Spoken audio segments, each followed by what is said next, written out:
I'm Cheryl. And I'm Naima. We're three Black moms.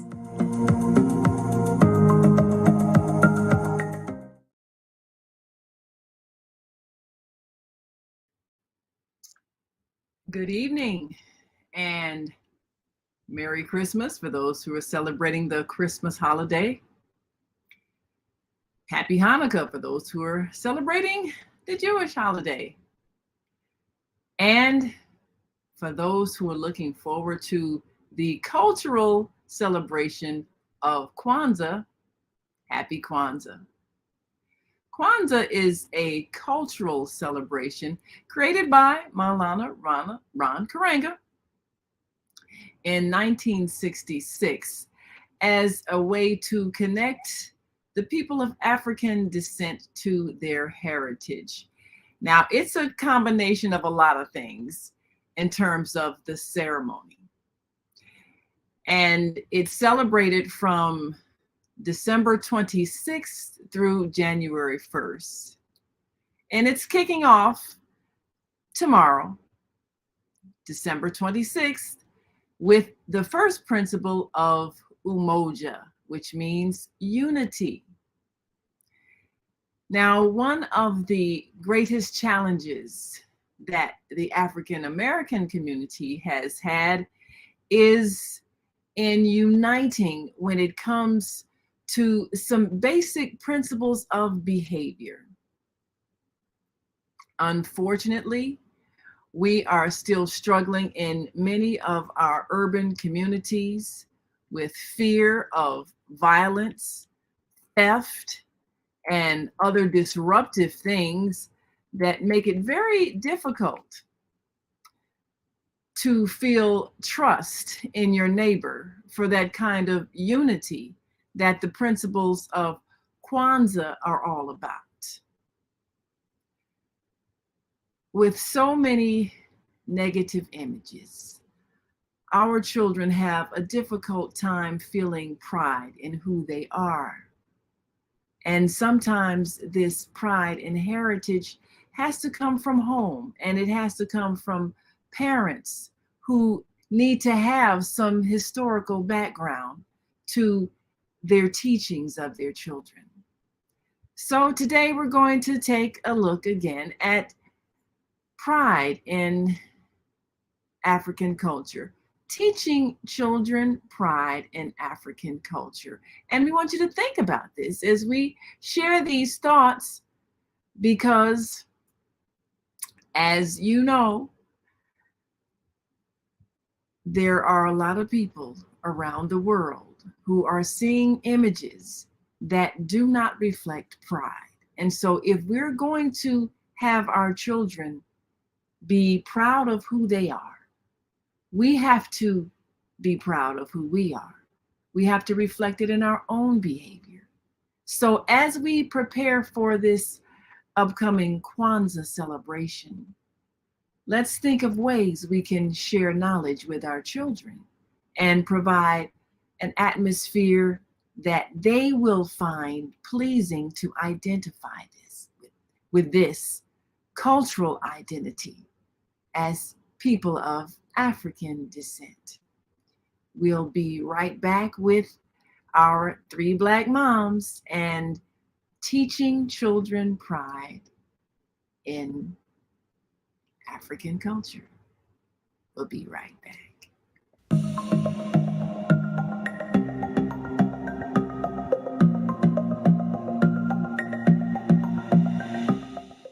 Hi, I'm Barbara. I'm Cheryl. And I'm Naima. We're three Black moms. And in case you didn't notice the resemblance, we're also three sisters. We're going to be coming to you every week, sharing our successes and our mistakes as we navigate our lives as moms, wives, sisters, daughters, and of course, Black women in today's world. We'll talk about it all: race, politics, religion, economics, culture, and we'll take a look at everything from whether or not to use corporal punishment to how do you teach your children about sex. Look for our upcoming book, Growing Up Charles. It's a personal story about our lives growing up in Maple Park on Chicago's South Side. I'm Barbara. I'm Cheryl. And I'm Naima. We're three Black moms. Follow us on Facebook and subscribe to our YouTube channel, Three Black Moms.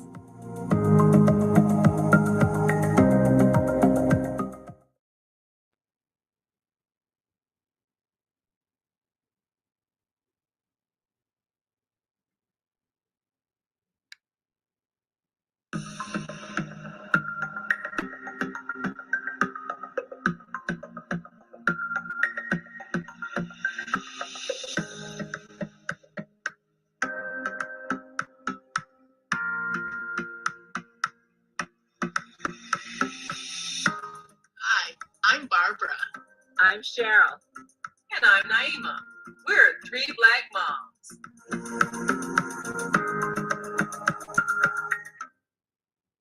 Have you been to the motherland? Well, many of us who like to every now and then wear African garb realize that sometimes all we have to do is just change our clothing and it can be assumed by people that we must be from Africa. And that's not a bad thing. I mean, it's good to feel that you are in touch with your roots. We know that in February in the United States, we get a chance to review our history. And I never did understand why in the coldest month of the year, people would want to do African dance barefoot and wear these little garments that are meant for tropical weather. But, that's our African heritage. But I think it is important for us to connect our children with a motherland. Because especially if they have been involved with multicultural communities, if they have friends who have parents who perhaps are from another continent, or even if they have discussions and people talk about their heritage, they're going to feel something's missing if the only thing they can go back to is slavery. And so it's important for us to give them a wider point of view in terms of a heritage that is not something connected to a negative experience here in America. It's important for us to give them a vision of who they are that's beyond the slave experience, something that they can feel some pride about, and also maybe think in terms of going home one day. My daughter spoke about wanting to get that DNA test, which I think would be good for our family because it would let us know where we're from, particularly on the continent. But I think it's also important for us to have some knowledge. I remember going to a school one time, we were doing a presentation at a school, and one of the teachers said, "Can you teach me African language?" And I said, "Which language?" He said, "African." I said, "Which African language? There are many languages on the continent of Africa." And she's like, "Oh, really?" And I was surprised because this was a school teacher, and my assumption was that everybody knew that there are like 53 countries in Africa and hundreds of languages. But unfortunately, we don't know as much as we should know. So how do we introduce African culture to our children in a way that gives them a sense of pride and a connectedness to some roots? So what do you think? Well, the first African that I ever met was when I was in 5th grade. We had a special speaker. He was from Kenya. Us being little ignorant 5th graders did not really know what to expect. I don't even remember what kind of questions we asked him. First of all, we were surprised because he did not look like any of the tribal pictures from any of the Tarzan movies that we saw. And so we were almost questioning if he really was from an African country. Cheryl, you were going to say something. Yeah, it's funny. I'll jump on that because I remember the same experience. And someone came from the motherland, and he had a very thick accent. And of course, us being ignorant little children, people were so busy making fun that they missed out on this golden opportunity.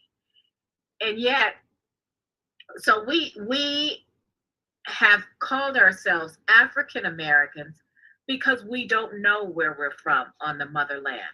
And I'm surprised how many people think that Africa is a country and not a continent. Mm.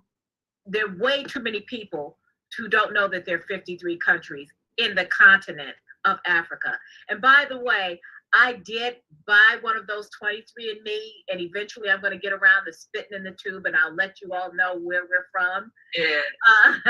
Because Sarah's dying to know. But we are the only people who really can't say unless we know where we came from, because my husband can trace his roots. He's I think he's third generation American, where we're like eighth or ninth. Mm-hmm. So my daughter knows that she's Irish and African American, but she doesn't know what part of Africa her mother's people came from. And her mother's people may not have come from, because her mother's people had a father who may have come from a different place than her mother. So there's a lot of that we still don't know. But this is the thing that's funny, and the reason why we're all wearing our headgear is because I wanted to also talk about, are we appropriating African culture if we're African Americans? And I have worn my head wrap. I've worn it to church because I always have things that actually match, because I'm amazingly stylish when I want to be. But I also did it because last year when we went to New York and we went on the train, I wanted to see if I was going to be treated differently. If I were going to be treated differently because I looked as if I were Ilhan Omar or some other woman who might be Muslim. And it was kind of a social experiment. I can't say that I wasn't treated any differently, but we don't know when we see people who will wrap our hair, if it's because of our religion or because of our culture or what. I like the way it looks. And I like the idea that if I do my hair up and I set it and I have all the pins in it, if I throw a head wrap on, everybody thinks I'm stylish, and I'm just setting my hair from getting it washed. But I also just like the way I look as a person of color. And I want to celebrate that. And I think in the shortest, coldest month of the year, we take what we can get and we celebrate ourselves.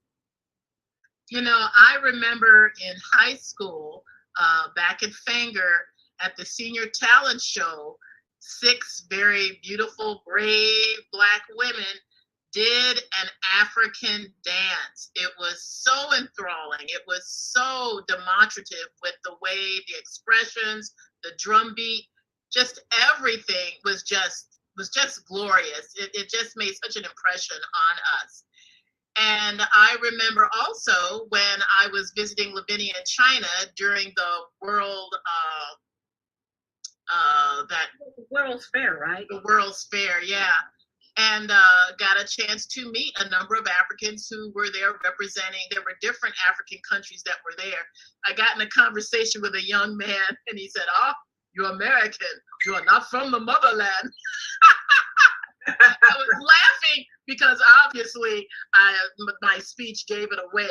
But he was really friendly. We can't pass. We can't. Yeah, and they had really great coffee that I brought home. Eric actually had an opportunity. He went to Gambia, I think that's where he was. Now I have to go back and ask him. But because he brought me back this beautiful African robe. They said, make sure you bring your wife next time. He was there. They were starting a Christian ministry there. They had all collaborated with this one university. And he had a chance to meet a lot of people, try some different foods. And my husband is real squeamish about eating different stuff. So he would say, don't tell me what it is. This is really good. But if you tell me what it is, like if it's alligator, I ain't eating that. So it was like he was really funny. He's like that about everything. But I have to say, the African experience from all the people that I know who have been there, they have enjoyed their time there. One friend of mine looks at Congo as her home, because they were missionaries there for 40 years. And she would prefer, I mean, she doesn't want to be there during big unrest, but she would prefer living there than in the United States. And then Lavinia's best friend, she's African, but she grew up in the UK. So you just have people that are from everywhere. Yeah. Well, I've been to Liberia. When I went there, I think, was it 1984, I think, for the World Conference of Mayors. And it was held in Liberia. And it wasn't too long after the coup, you know, they had a military takeover. So that was kind of an interesting experience, because, you know, they wouldn't allow you to take photographs out in certain public places. And you saw people with machine guns on the street. So that was a little unsettling. But in terms of going back into the countryside where we met the people, they were very welcoming. You know, they gave us these African robes and the whole thing. And I really enjoyed it. I happened to go with the African Hebrew Israelite community here in America. They assisted me in going on that trip with them, because we were doing some business things together. And it was an eye-opening experience, but I did see some things in terms of great disparity of wealth. And I'm sure they have that here, but there it was like, you know, a mansion right here, and then down the street a shack. And I'm like, wow, you know, here there's a disparity between the wealth and the wealthy and the impoverished, but it's not so close together. So that was except in Washington D.C. From the White House. Yeah, that is true. But I had a lot of, I guess, an African experience because of the school that I chose to have my daughter attend, which was the Betty Shabazz International Charter School, which had like an African-centered curriculum where they really emphasized a lot of African culture. They kind of mixed together a lot of different things, you know.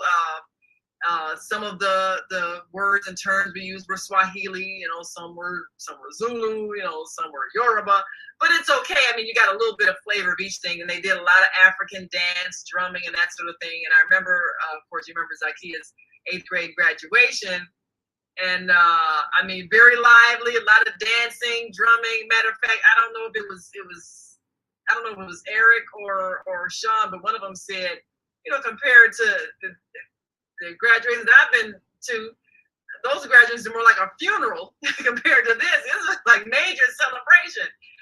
But I remember Sarah going down and dancing down there. Yes. So it was so lively. 4 or something. Yeah. Maybe she was a little older. Yeah, just a little, because the kid would have been about like 12, 13. So. Yeah. So, you know, it's interesting that you mentioned Liberia. One of my former pastors is from Liberia.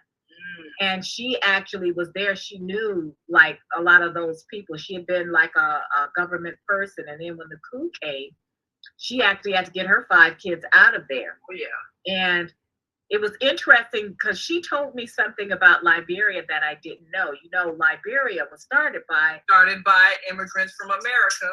They were former slaves. Right. What they did when they came over, because they came over and they built mansions and plantations, and they tried to enslave the native people, which is where the coup came from. That was it. So we also have to realize that when we have trauma is repeated. That is not dealt with is repeated. So they turned around and tried to do to the native, the indigenous, you know, people, what had been done to them, because that's what they knew. So it was interesting that I had never known that. Oh yeah.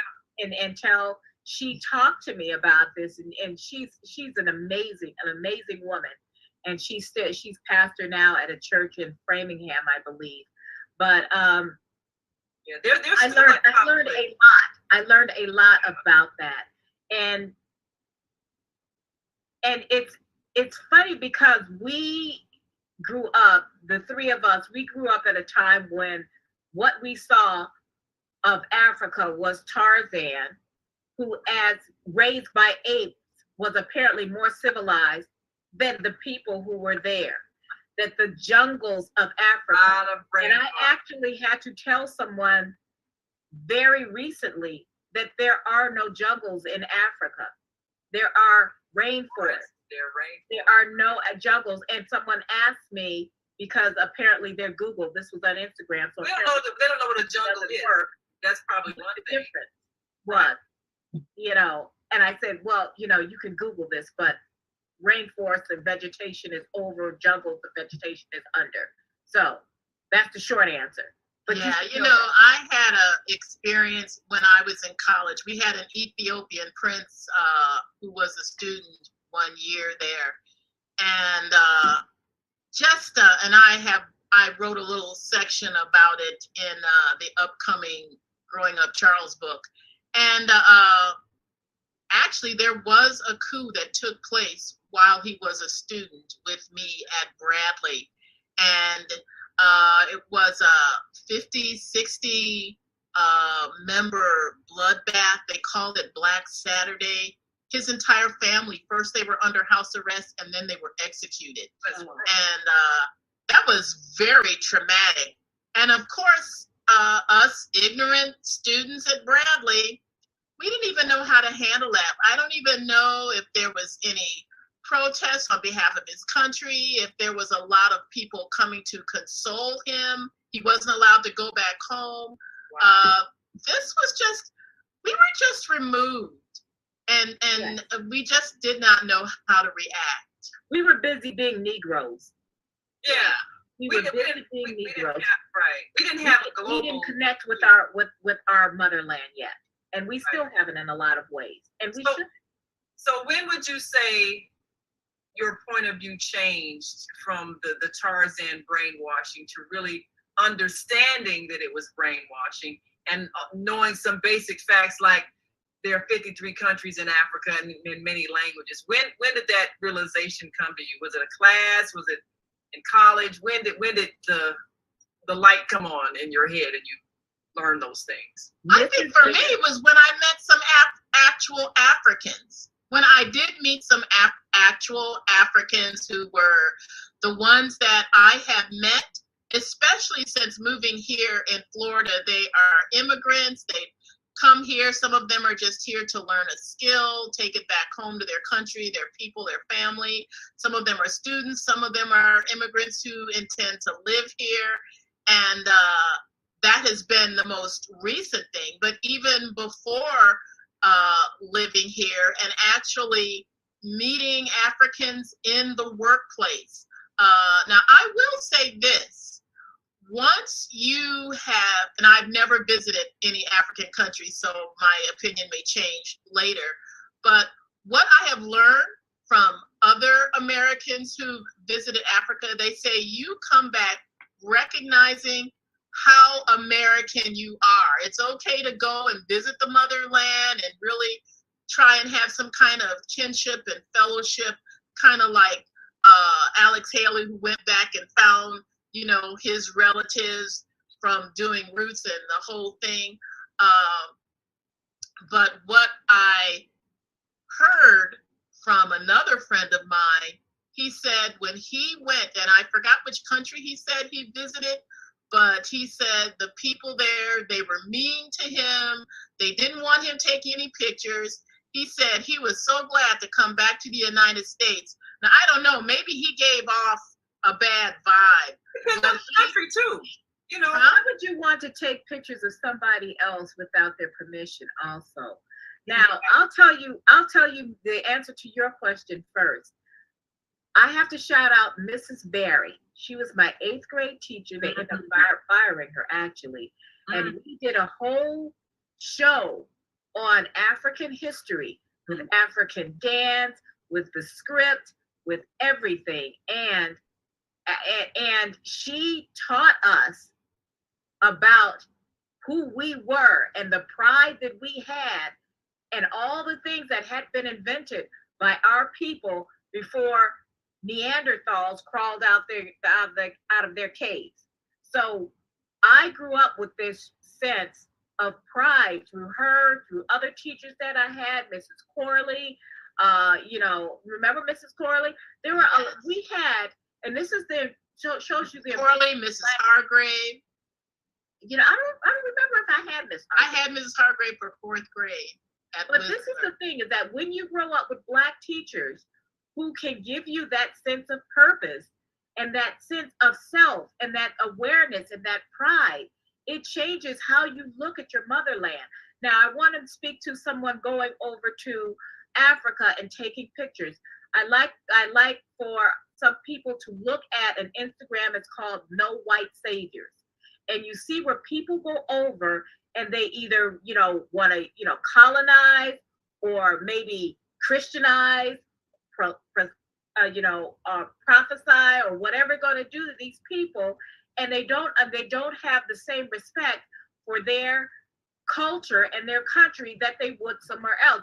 Americans are great for wanting to go in and do what they call helping people. I think there's a word for it where they, this vacation, where they're helping out and they want to take pictures of all the cute little Black kids. And very exploitive. It's very exploitive. And that's probably what people were not friendly. I wouldn't want anyone taking pictures of my baby without my permission. Oh. And they do. Yeah, this person though, this was a Black photographer friend of mine. But everything is about how you do things, because there is a respect level that's missing sometimes. We don't ask permission for things. We don't explain what we're doing. And sometimes it's just an arrogance that people feel it. And Americans tend to be very arrogant because we always are believing that other people's culture is inferior. And if they sense that from your friend, that's probably why he got the response that he got. I mean, it's like when you go to a powwow or another indigenous nations celebrations, and you don't go and start taking pictures without permission. Asking, what's the protocol? Yeah, you have to ask them, because maybe if I have my baby strapped to me, I don't want you taking my picture. If I have my hair like this or wrapped up, maybe I don't want you to take my picture. I'm not, it's just like when and Barbara, you had this happen, and Naomi, you had this happen. You go over to Asia, and people want to take a picture, but they always ask. They did ask, because it would have been offensive if they had not. Yes. Yeah. So that's the thing, is that when we embrace our culture, we also have to remember that we have to embrace who these people are, who our people are, and remember that we wouldn't want someone else to treat us that way.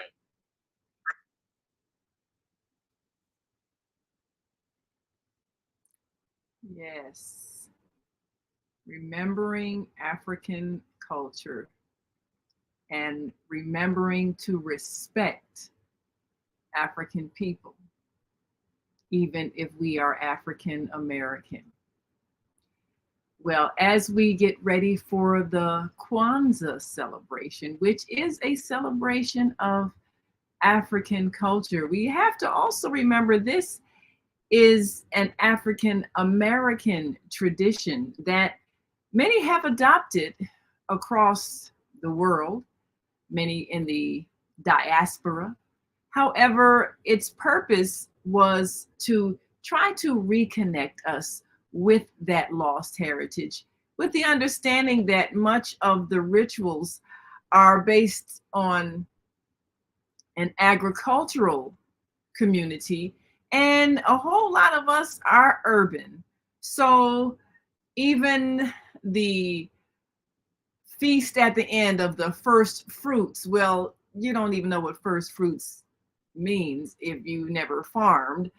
So we'll just quickly, before we go, take a look at the principles of Kwanzaa, again, kicking off tomorrow, December 26th through January 1st, to remind us of principles of living that we should adopt as a way of life every day and not just during this season. First, again, is the principle umoja, which means unity. And that is to strive for and maintain unity in the family, community, nation, and race. Umoja, unity. And all of these principles are in the Swahili language. Kujichagulia means self-determination. Ujima means collective work and responsibility. Fourth principle, Ujamaa, means cooperative economics. Number 5, Nia means purpose. Number 6, Kuumba means creativity. And number 7, Imani means faith. So we hope that you will look up, go online, and find where the nearest Kwanzaa celebration will be in your neck of the woods. We want you to enjoy celebrating your African heritage and your African American heritage, or your Afro-Cuban, Afro-French,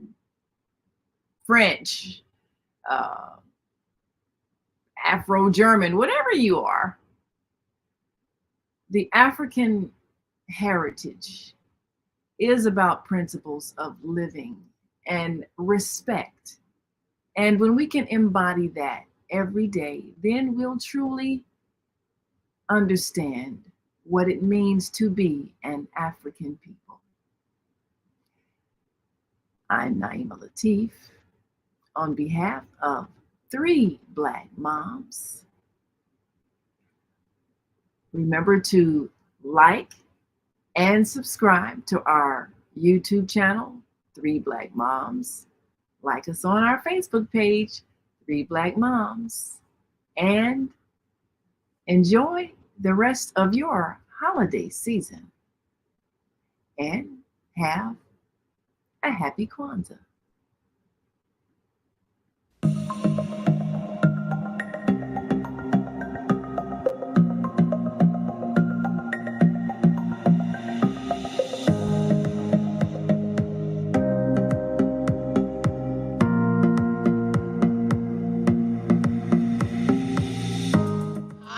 I'm Barbara. I'm Cheryl. And I'm Naima. We're 3 Black Moms.